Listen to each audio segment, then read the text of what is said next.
Alors vous vous souviendrez peut-être, dans les premiers versets de Luc, au chapitre 1, on lit que Luc a écrit son évangile pour un certain Théophile, afin que ce Théophile puisse reconnaître la certitude des enseignements qu'il a reçus. Alors, on ne sait pas grand-chose sur ce Théophile. Était-ce un mécène de Luc? Peut-être que c'était quelqu'un d'important de l'époque à qui Luc écrit, peut-être que c'était juste un ami qui avait demandé un rapport. Mais... Merci. Mais ce qu'on sait, c'est que Luc voulait que Théophile soit certain des enseignements qu'il avait reçus. Et ces enseignements que Théophile a reçus, ces enseignements doivent être ce que l'apôtre Paul proclamait. C'est ce qu'on voit dans le livre des Actes des Apôtres, dans nos groupes de semaines. Ce qu'il amenait de ville en ville pendant ses voyages. Et donc Théophile était un peu comme nous, en fait. Il avait entendu parler de Jésus. Il avait cru ce qu'il avait entendu. Et Luc voulait qu'il soit certain de ce qu'il avait entendu. Et donc si Luc a inclus ces versets dans son évangile, ce passage que l'on a lu, c'est qu'il y a une raison. Théophile avait besoin de ces versets à ce moment du récit pour qu'il puisse reconnaître la certitude des enseignements qu'il a reçus. Et donc ça nous mène à nous demander pourquoi Théophile avait besoin de ces versets. Et puis comme Théophile, il est un peu comme nous, ça vaut donc aussi pour nous. Pourquoi est-ce que nous avons besoin de ces versets?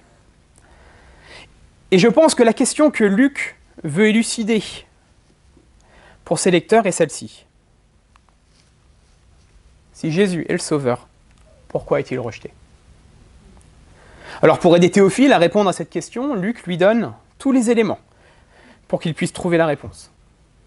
Pour le plan de salut de Dieu, il faut un Sauveur et il faut un peuple. Et peut-être que Théophile et bien d'autres après lui se sont demandé, mais comment Jésus peut-il être le Sauveur promis de Dieu si Israël, le peuple de Dieu, ne l'a pas accepté? Et peut-être que c'est votre question ce matin, ou peut-être que c'est l'objection que vous entendez dans votre famille, avec vos collègues, avec vos voisins. Si Jésus est le Sauveur, pourquoi est-ce que les religieux ne l'acceptent pas? Si Jésus arrive et se présente comme celui qui est annoncé par l'Ancien Testament, c'est-à-dire la première partie de la Bible, les experts de l'Ancien Testament de l'époque de Jésus ne sont pas convaincus que Jésus est le Sauveur promis. Est-on sûr et certain que Jésus est le Sauveur?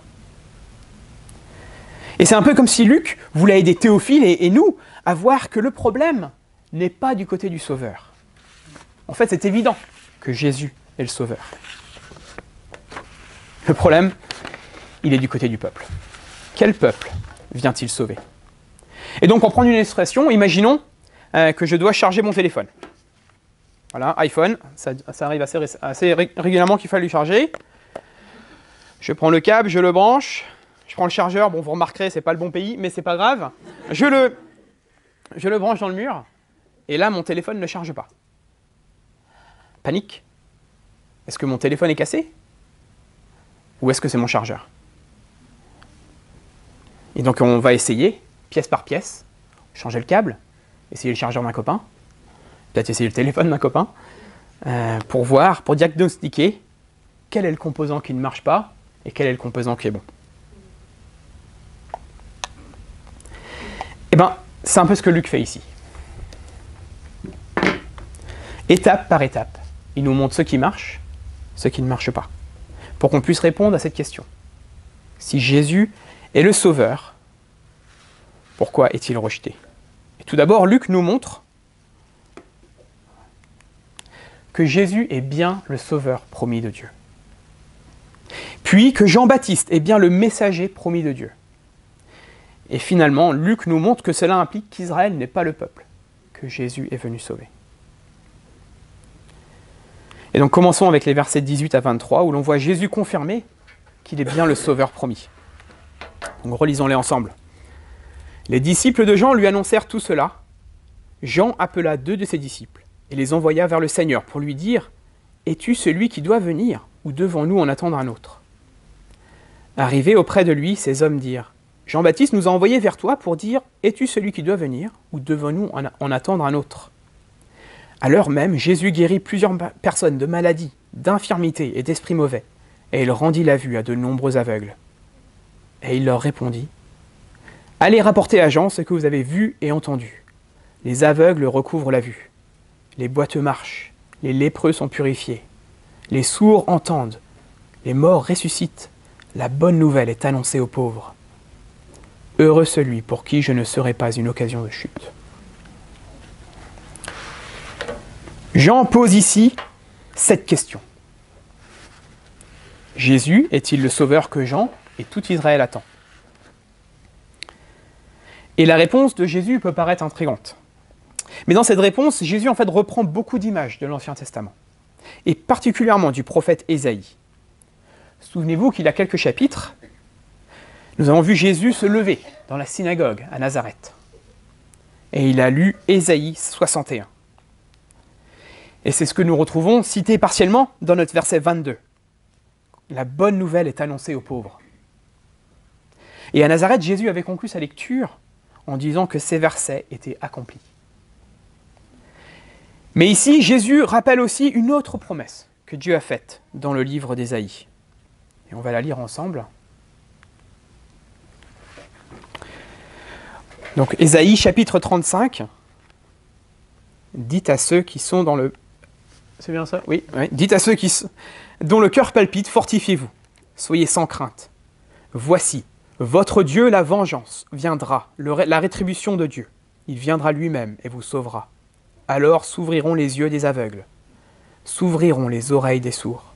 Alors le boiteux sautera comme un cerf et la langue du muet triomphera. Car des eaux jailliront dans le désert et des torrents dans la Araba. Le mirage se changera en étang et la terre de la soif en fontaine d'eau. Dans le repaire où se couchaient les chacals, il y aura un emplacement pour les roseaux et les joncs.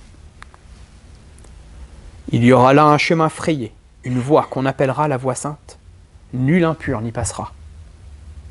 Elle sera pour eux seuls. Ceux qui la suivront, même les insensés, ne pourront s'égarer. Et là, il n'y aura pas de lion. Nulle bête féroce ne la prendra, nul ne s'y rencontrera. Et là marcheront des affranchis. Ainsi, ceux que l'Éternel a libérés retourneront. Ils arriveront dans Sion avec chant de triomphe, et une joie éternelle couronnera leur tête. L'allégresse et la joie s'approcheront. Le chagrin et les gémissements s'enfuiront. Si on imagine Jean dans sa prison, ses disciples viennent lui raconter ce que Jésus a dit à Nazareth, ou ce qu'il a fait à Naïn. Il est possible que Jean et ses disciples se demandaient, dans les mots de notre passage de la semaine dernière, Jean est-il un grand prophète ou est-ce Dieu qui visite son peuple? Autrement dit, Jésus est-il le sauveur ou annonce-t-il un sauveur à venir? Eh bien, Jésus répond à Jean et à ses disciples en leur disant « Je suis le sauveur. Je ne suis pas celui qui l'annonce, je suis le sauveur. Regardez l'évidence. Les aveugles voient. Les boiteux marchent. Jésus a guéri un paralytique dans le chapitre 5. Les lépreux sont purifiés. Jésus a guéri un lépreux. Les sourds entendent, les morts ressuscitent. Le fils de la veuve de Naïn a été ressuscité. Comprenez que le Sauveur est arrivé. Jésus est bien le Sauveur promis. Et Jésus continue avec ce verset un peu mystérieux, au verset 23. « Heureux celui pour qui je ne serai pas une occasion de chute. » Alors ce n'est pas une béatitude que Luc avait oubliée, et du coup il l'a ajoutée à ce moment-là, ou un copier-coller maladroit des éditeurs de nos Bibles. La promesse d'Ésaïe 35 est que Dieu viendra en sauveur de son peuple. Et il s'adresse à un peuple en exil, loin de chez lui. Et il promet à son peuple de le sauver, de le ramener à la maison. Dans Ésaïe 35, c'est symbolisé par Sion, la montagne de Dieu. Et pour ramener son peuple, Dieu promet une voie sainte. Encore plus droite que l'autoroute du soleil, sans bouchons, sans obstacles, sans danger. Une voie à travers le désert, mais sans les dangers du désert. Et c'est cette même promesse que Jésus reprend. Dans ce verset 23, Jésus est en train de rassembler un nouveau peuple. C'est ce que l'on voit dans cette section de l'Évangile selon Luc. On y viendra plus en détail un peu plus tard. Et en quelque sorte, Jésus dit « Heureux celui qui marche sur la voie sainte que Dieu utilise pour ramener son peuple chez lui. Heureux celui qui entendra la bonne nouvelle qui est proclamée, comme Jésus le dit au verset 22, qui acceptera cette bonne nouvelle, qui reconnaîtra Jésus comme le sauveur promis et qui marchera sur son chemin pour être sauvé. Jésus est bien le sauveur promis. Mais ce qui vient dans les versets suivants peut être surprenant. Plutôt que de parler de lui-même, Jésus parle de Jean. Alors relisons ensemble les versets 24 à 30. Après le départ des messagers de Jean, Jésus se mit à dire aux foules à propos de Jean. « Qu'êtes-vous allé contempler au désert? Un roseau agité par le vent? Mais qu'êtes-vous allé voir? Un homme vêtu d'habits somptueux? Voici ceux qui portent des habits magnifiques et qui vivent dans le luxe sont dans les palais royaux. Qu'êtes-vous donc allé voir? Un prophète? Oui, vous dis-je, plus qu'un prophète. C'est lui dont il est écrit. Voici, j'envoie devant toi mon messager pour préparer ton chemin devant toi. Je vous le dis, parmi ceux qui sont nés de femmes, il n'y en a pas de plus grand que Jean. Cependant, le plus petit dans le royaume de Dieu est plus grand que lui. Tout le peuple qui l'a entendu et les péagers ont justifié Dieu en se faisant baptiser du baptême de Jean. Mais les pharisiens et les docteurs de la loi, en ne se faisant pas baptiser par lui, ont rejeté le dessein de Dieu à leur égard. Jésus renverse un peu la question. Jean demandait que Jésus confirme s'il est le sauveur promis. Et là, Jésus pointe le projecteur sur Jean et pose la question, qui était Jean? Mais ce n'est pas un changement de sujet. Bien au contraire. Jésus veut que nous regardions qui était Jean pour que nous comprenions mieux qui est Jésus. En fait, c'est un peu comme le Tour de France. Quand on voit la caravane arriver, avec les casquettes, les petits saucissons, les bonbons, les ballons de baudruche, les décapsuleurs et j'en passe, eh ben on sait que le Tour de France arrive. Et donc en voyant la caravane arriver, on sait que, voilà, soit on attend, soit on court vite chez soi pour récupérer une bouteille d'eau et on revient, parce que le Tour de France va arriver. On va pouvoir voir les cyclistes. Et bien là, c'est pareil. Au travers de ces prophètes, Dieu a promis un sauveur. Comme on l'a vu ensemble dans le livre du prophète Ésaïe. Mais Dieu a aussi promis un messager qui pointerait vers ce sauveur. On le voit dans Ésaïe, dans Malachie. Et dans nos Bibles, l'Ancien Testament finit avec le livre du prophète Malachie. Et dans ces prophéties, Malachie annonce qu'un messager viendra avant que Dieu vienne sauver son peuple. Ce messager va préparer le terrain, en quelque sorte, préparer les cœurs pour que le peuple soit prêt à être sauvé. Puis, après avoir parlé à travers des prophéties de Malachie, Dieu a été silencieux pendant plusieurs siècles. Et Jésus cite Malachie au verset 27. Cette promesse d'un messager. « Voici, j'envoie devant toi mon messager pour préparer ton chemin devant toi. » Parce qu'après ce long silence, Dieu a envoyé son messager, son prophète. Jean-Baptiste arrive et il annonce la venue du Sauveur. Jean appelle le peuple à se repentir de leurs péchés. Jean a été envoyé par Dieu avec comme mission de pointer le peuple vers Jésus, le Sauveur. Et la surprise, c'est que tout le monde n'accepte pas Jean. Certains se font baptiser, ils reconnaissent leur besoin du pardon des péchés, ils se préparent à l'arrivée du Sauveur. Mais d'autres rejettent Jean et son baptême, et donc ils rejettent Dieu et ses plans, comme on le voit au verset 30. En lisant Ésaïe ou Malachie, on s'attendait à ce que le peuple accepte ce messager et soit prêt à accepter le Sauveur. Jean est venu pour préparer le peuple à l'arrivée du Sauveur, mais ça ne se passe pas comme on s'y attendait. On s'attendait à ce qu'Israël, le peuple de Dieu, se repente et accepte son Sauveur. Mais ici, on voit un refus qui nous surprend. Un refus qui nous pousse à tout remettre en question. Parce que si ce peuple rejette Jésus, qu'en est-il des promesses?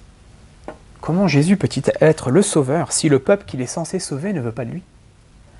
Et vu que Jésus est bien le Sauveur promis, comment est-ce possible qu'il soit rejeté?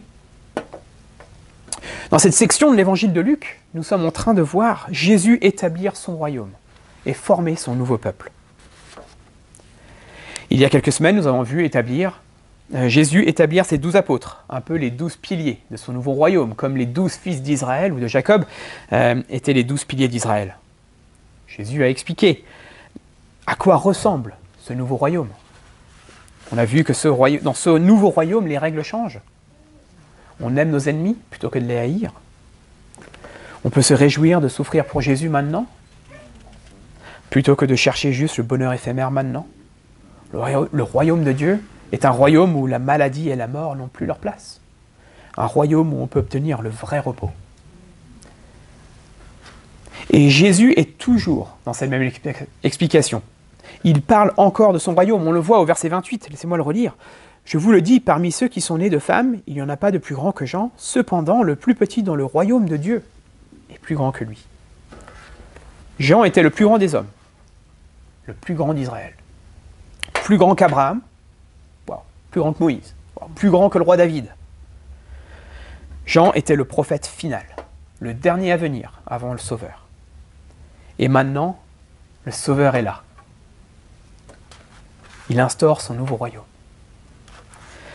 Et le royaume que Jésus instaure est largement supérieur au royaume d'Israël. En fait, ce royaume est tellement supérieur que le plus petit dans ce royaume est plus grand que Jean, et Jean est le plus grand d'Israël. Et ça veut dire que si nous avons Jésus comme notre Sauveur ce matin, eh bien, alors nous sommes dans ce royaume, et donc nous sommes plus grands que Jean. Même le plus petit, le plus insignifiant des chrétiens, dans le monde est plus grand. Plus grand que le plus grand prophète que Dieu ait envoyé. Alors c'est rassurant quand on voit le Sauveur rejeté autour de nous, qu'on trouve le monde autour de nous impressionnant. Eh bien, si tu as Jésus comme ton Sauveur, ne sois pas impressionné. Tu es plus grand qu'eux. Tu es plus grand que ceux qui se moquent de toi au bureau ou à l'école. Jésus nous considère comme plus grands, peu importe à quel point on est petit. Nous sommes grands parce que nous sommes dans le royaume de Dieu. Mais revenons à notre question. Pourquoi Jésus est-il rejeté ? Si Jean, le messager de Dieu, n'arrive pas à préparer les cœurs d'Israël à la venue du Sauveur, peut-être que c'est parce que ce n'est pas le messager qu'on attend.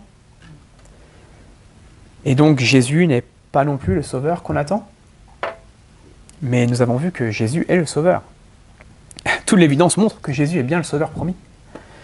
Et Jean est bien le messager promis, celui qui vient annoncer l'arrivée du Sauveur. Alors reprenons notre téléphone qui ne chargeait pas. Nous avons testé le câble, il marche avec un autre chargeur. Nous avons testé le téléphone, il marche avec un autre chargeur. Et donc la conclusion, le chargeur est bon pour la poubelle. Et de même, si Jésus est bien le Sauveur promis, et que Jean est bien le messager promis, le problème est avec le peuple. Et donc cela nous pousse à la conclusion qu'Israël n'est pas le peuple que Jésus est venu sauver. Relisons ensemble les versets 31 à 35. « À qui donc comparerai-je les hommes de cette génération ? Et à qui ressemblent-ils ?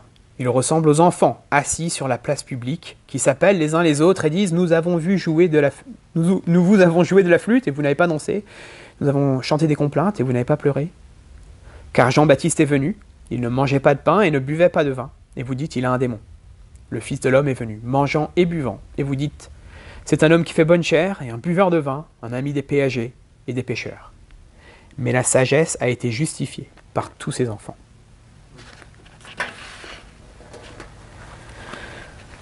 Au verset 23, on voit que Jean a été reçu comme s'il avait un démon. Alors, ce n'est pas ce à quoi on s'attend. Et comment en sommes-nous arrivés là ? Eh bien, tout simplement, Jésus montre qu'Israël s'est comporté comme un gamin capricieux. D'où la comparaison avec des enfants. Des enfants qui veulent qu'on fasse comme bon leur chante. S'ils jouent de la flûte, il faut danser. S'ils chantent des complaintes, il faut pleurer. Mais Jean est venu et il n'a pas dansé. Il n'a pas pleuré. Il n'est pas venu pour qu'on parle bien de lui. Il est venu pour annoncer le Sauveur promis de Dieu. Et la conclusion d'Israël, il a un démon. On est bien loin de la réception à laquelle on s'attendait pour un prophète, pour le messager promis par Dieu. Et pourtant, c'est ainsi qu'Israël accueille les prophètes de Dieu. Jésus est venu et même chose, il a été rejeté.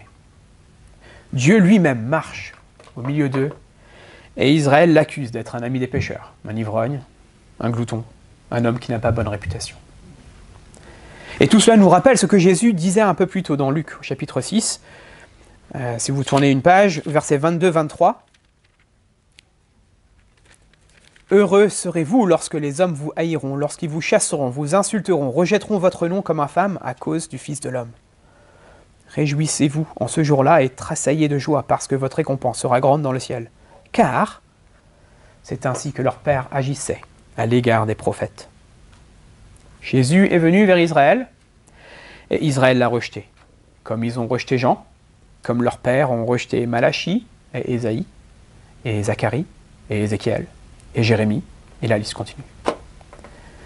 Jésus conclut son explication avec le verset 35. Laissez-moi le relire. « Mais la sagesse a été justifiée par tous ses enfants. » Alors j'aurais bien aimé que le verset 35 soit une citation directe d'un proverbe. Mais je ne pense pas, ou alors je l'ai loupé. Mais en lisant le chapitre 8 du livre des Proverbes, on y voit la sagesse décrite comme celle qui a été avec Dieu depuis la création du monde. Celle qui donne l'intelligence aux hommes. Celle qui permet au roi de régner avec justice. Et la sagesse invite ses fils à l'écouter, à suivre ses instructions. Et leur dit qu'en trouvant la sagesse, on trouve la vie et on obtient la faveur de Dieu. Et donc ici, c'est un peu la preuve par les enfants. On regarde les enfants d'Israël et ils se prouvent comme leur père. Leurs pères ont rejeté les prophètes. Et maintenant, on voit Israël rejeter Jean et rejeter Jésus. Mais on voit aussi la sagesse justifiée par ses enfants, en voyant que ceux qui acceptent Jésus entrent dans son royaume. Ils obtiennent la faveur de Dieu. Le salut promis par les prophètes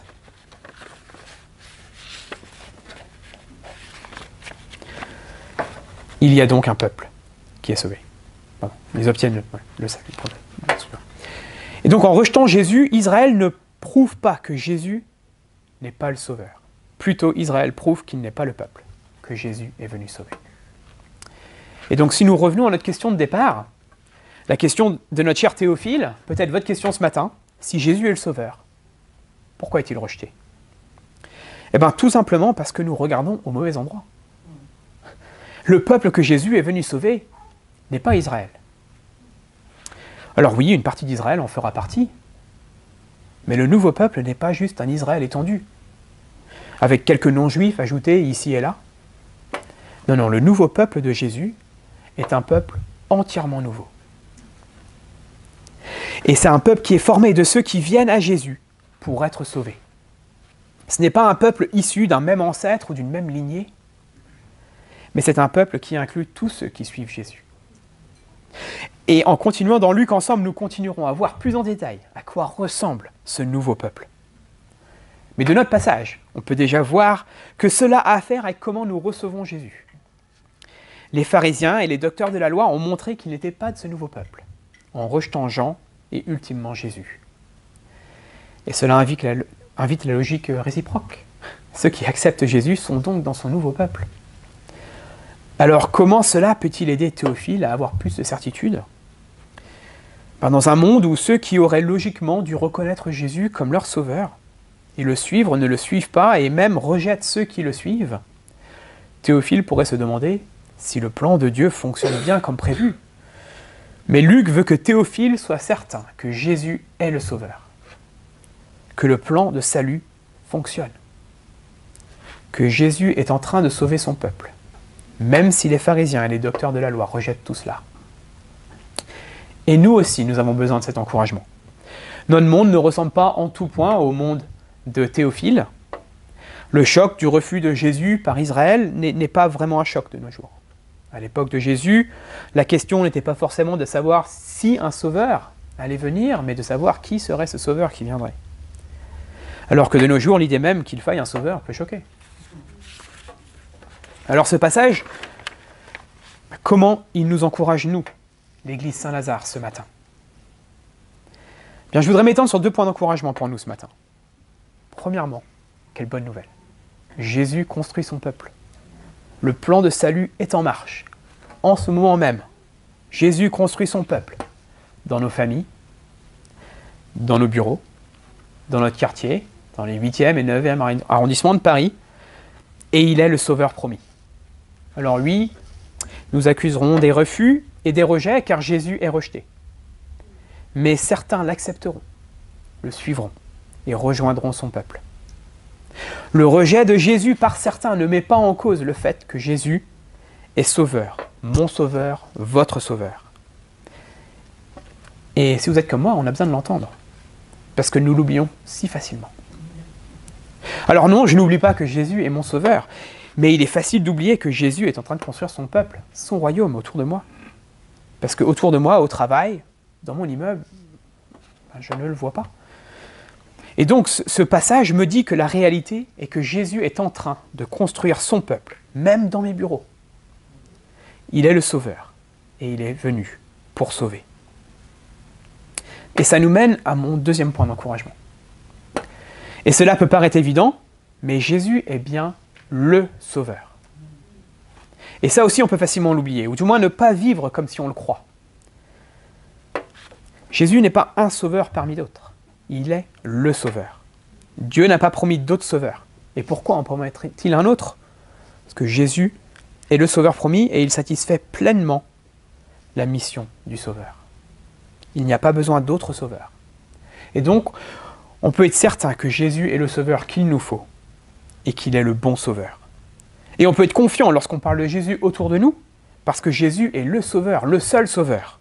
Il est le sauveur dont tout le monde a besoin. Mon ami athée, mon ami musulman, mon ami catholique, mon ami juif ou hindou, la liste continue, tous cherchent un sauveur. Alors peut-être qu'ils ne le formuleraient pas comme ça, mais c'est ce qu'ils recherchent.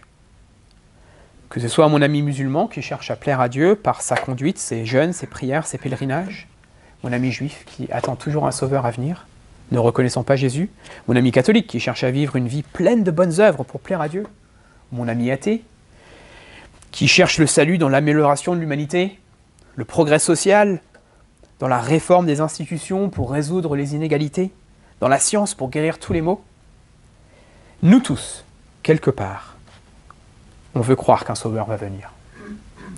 Certains ont pensé avoir trouvé leur sauveur quand Barack Obama a été élu président des États-Unis. Ça y est, un président noir, ça y est, le monde s'améliore. Ou peut-être quand Emmanuel Macron a été élu président en France, quand Justin Trudeau a été élu Premier ministre au Canada. On y a pensé quand les restrictions ont commencé à se relâcher pendant le Covid. Peut-être quand les premiers vaccins sont arrivés, vus comme des sauveurs par certains ou des démons par d'autres. Quand le Brexit a été voté, etc. Nous avons tous envie d'un sauveur. Et nous avons tous besoin d'un sauveur. Et ce sauveur, c'est Jésus. C'est un peu le choc de notre passage. Jésus est le sauveur promis de Dieu. Et il est le seul sauveur. Et donc nous tous, nous avons besoin de Jésus comme sauveur. Avec Jésus, on peut être confiant que nous avons le sauveur qui nous amènera à la maison. Et donc, mes amis, si nous avons le Seigneur Jésus comme notre sauveur ce matin, nous sommes en route pour être avec Dieu, pour toujours, pour être avec Jésus dans son royaume. Alors, semaine après semaine, lorsqu'on se retrouve ici le dimanche matin, ou en groupe de semaine, ou même juste quand on se croise dans la semaine, en tant que membres du royaume de Dieu, nous nous rappelons les uns aux autres que Jésus est bien le sauveur promis de Dieu.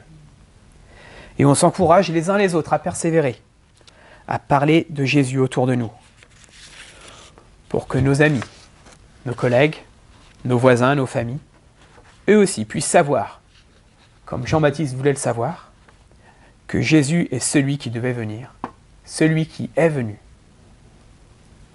et qu'il n'y a pas besoin d'en attendre un autre, que l'invitation est encore disponible aujourd'hui. Jésus est le sauveur promis de Dieu. Alors ne le rejetons pas. Plutôt venons à lui, confiants qu'il nous sauve. Prions.